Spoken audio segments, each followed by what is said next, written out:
about the impartiality of the Justice Department and the FBI. So here's the issue. Is it politics coming into this now? They are trying to prosecute him in the Southern District of Florida. That's just a fact. So just think about that. You have an agency, they're prosecuting him in two different jurisdictions right now. They're prosecuting him in Southern Florida. That's on appeal to the 11th Circuit. They're also prosecuting in the District of Columbia for the January 6th stuff. So these are two major cases that these agencies are involved with. And so the question is, given that, and there's a lot of people who have a lot of issues with those prosecutions. I mean, as you well know, it's not like these are prosecutions that the American people have rallied behind. It has divided this country in big ways. And so the question is, you have those prosecutions. Do we honestly think these agencies are the best to turn around and do this investigation on a potential assassin that some of them may or may not want to be held accountable for if there was something they could have done better, right, with security? I don't know what all went into the federal stuff.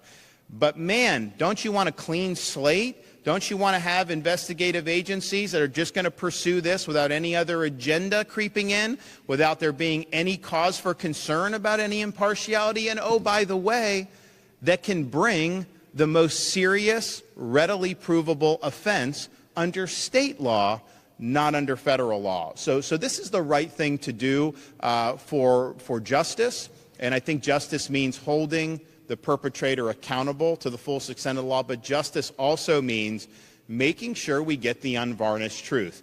We haven't gotten the unvarnished truth about Butler, Pennsylvania. That's just a fact. We never got really any truth about Las Vegas when that happened. And so I think people are used to kind of the federal agencies taking control of things and then no answers happening.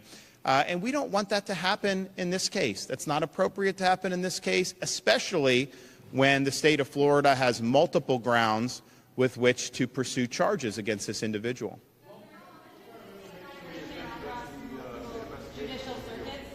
What kind of information do you believe that the state investigation will reveal that the federal investigation may not?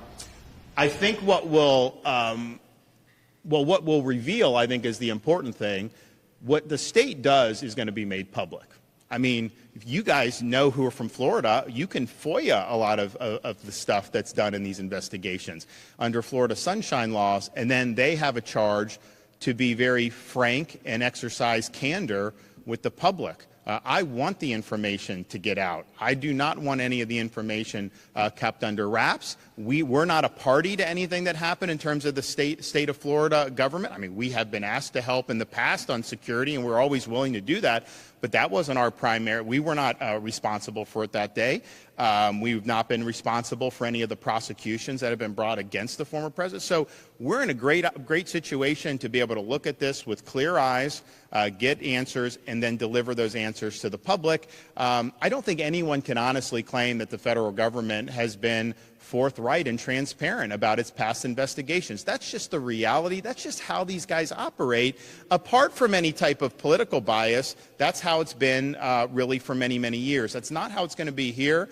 And so we'll cooperate with all agency or all levels of government, because I think that some of those gun charges may be appropriate to bring, but not to the exclusion of bringing a charge for something like attempted murder.